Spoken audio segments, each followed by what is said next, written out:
আসসালামু আলাইকুম প্রিয় দেশবাসী। আজ মহান স্বাধীনতা দিবস।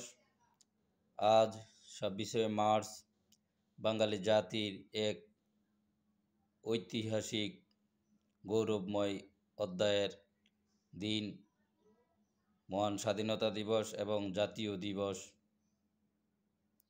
আজকের এই স্বাধীনতা দিবসে আমি গভীর শ্রদ্ধাভরে স্মরণ করছি বাঙালি জাতির সর্বকালে সর্বশ্রেষ্ঠ বাঙালি জাতির জনক বঙ্গবন্ধু শেখ মুজিবুর রহমান, শেখ ফজিলতুন্নেসা মুজিব, শেখ কামাল, শেখ জামাল, শেখ রাসেল, শেখ আবু নাসের সহ বঙ্গবন্ধুর পরিবারের সকল শহীদদের এবং আমি জাতীয় চার নেতা সহ মহান মুক্তিযুদ্ধে সকল শ্রেষ্ঠ সন্তানদের, যাদের বুকের তাজা রক্তের বিনিময়ে অর্জিত হয়েছিল বাঙালি জাতির স্বাধীনতা, এবং সেই সকল মা বোনদেরকে আমি গভীর শ্রদ্ধাভরে স্মরণ করছি, যাদের ইজ্জতের বিনিময়, সম্ভ্রমের বিনিময় আমাদের এই দেশ স্বাধীন হয়েছিল। এরপর বাংলাদেশের গণতন্ত্র পুনরুদ্ধারের জন্য যতবার বিভিন্ন ছাত্র নেতারা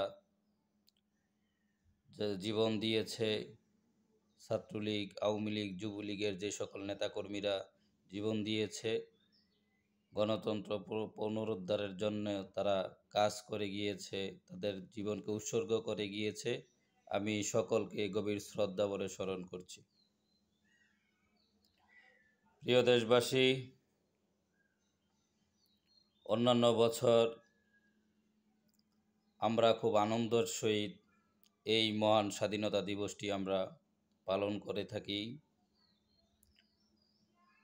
সেই 1972 সন থেকে আজ অবধি পর্যন্ত 26শে মার্চ বাঙালি জাতির এক গৌরবের অধ্যায় স্বাধীনতা দিবস হিসাবে পালন করা হয়। সারাদিনব্যাপী কুচকাওয়াজ হয়, আমাদের ইতিহাস, ঐতিহ্য, সংস্কৃতি স্মৃতিচারণ করা হয়। কিন্তু দুঃখের বিষয়, আজকে জাতীয়ভাবে আমাদের কোনো কুচকাওয়াজ নেই। দুঃখের বিষয়, 16ই ডিসেম্বর কুচকাওয়াজ হয় নাই, আজ 26শে মার্চও জাতীয়ভাবে কুচকাওয়াজ হয় নাই।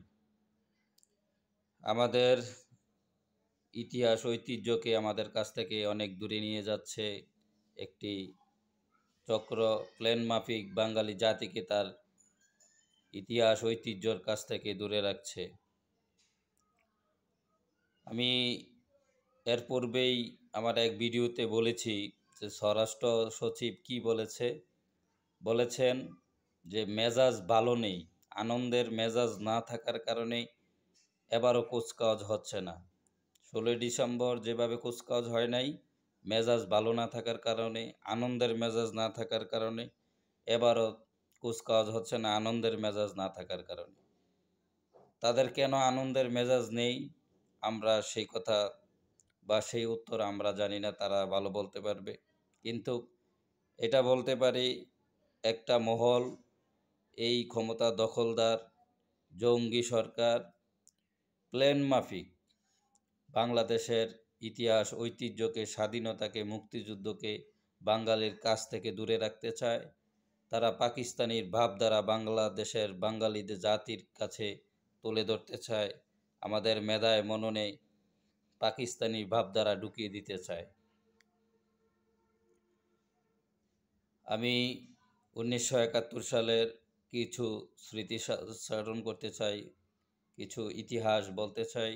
প্রিয় দেশবাসী, আপনারা সকলেই সেই ইতিহাস জানেন। 26শে মার্চের পূর্ব রাত 25শে মার্চকে বাঙালি জাতির জন্য এক কালো অধ্যায় হিসেবে আখ্যায়িত করা হয়, তাকে অপারেশন সার্চলাইটও বলা হয়।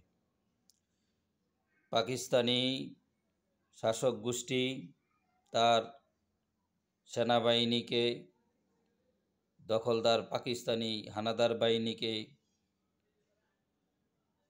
এই 25শে মার্চ কালো রাত্রিতে ঘুমন্ত ঘুমন্ত বাঙালি জাতির উপর লেলিয়ে দিয়েছিল। তারা সেই 25শে মার্চ কালো রাত্রিতে ঘুমন্ত নিরীহ নিরস্ত্র বাঙালির উপর তারা ঝাঁপিয়ে পড়ে, শকুনের মতন, হায়নার মতন ঝাঁপিয়ে পড়ে। তারপর বাঙালি জাতির সর্বকালের সর্বশ্রেষ্ঠ বাঙালি জাতির জনক বঙ্গবন্ধু শেখ মুজিবুর রহমানকে তারা গ্রেপ্তার করে নিয়ে যায়। তার পূর্বে জাতির জনক বঙ্গবন্ধু শেখ মুজিবুর রহমান বাঙালিদের মুক্তির সনদ তৈরি করে দিয়ে যায়।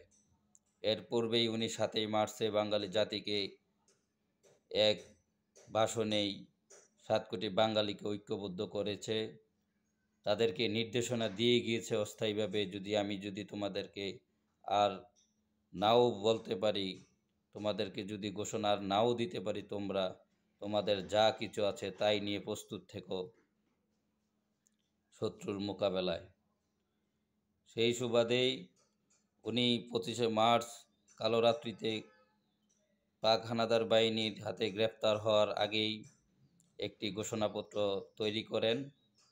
সেই ঘোষণাপত্রটি তৎকালীন সময়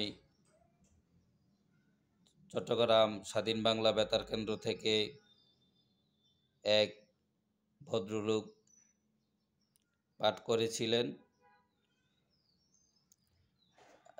আপনার এম এ হান্নান নামে এক ভদ্রলোক পাঠ করেছিলেন।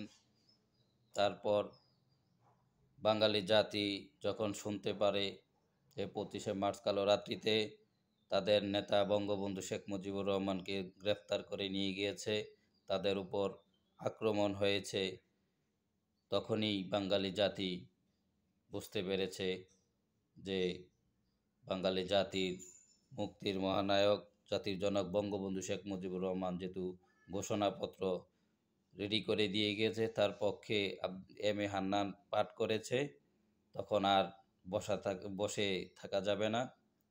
সেই স্পৃহা থেকে সমগ্র বাঙালি জাতি ধর্ম বর্ণ নির্বিশেষে, জাতি বর্ণ নির্বিশেষে, আবাল বৃদ্ধা বনিতা থেকে ধরে নারী পুরুষ সকল পেশাজীবী, শ্রমিক, দিনমজুর, সকল পেশা শ্রমিক, সকল পেশার সকল জনগণ, সকল স্তরের জনগণ, তাদের যার যা কিছু ছিল সকলে তার দিক থেকে ঝাঁপিয়ে পড়ে বাংলাদেশকে, এই জাতিকে পাকিস্তানি দখলদার বাহিনীর হাত থেকে মুক্ত করার লড়াই সংগ্রামে।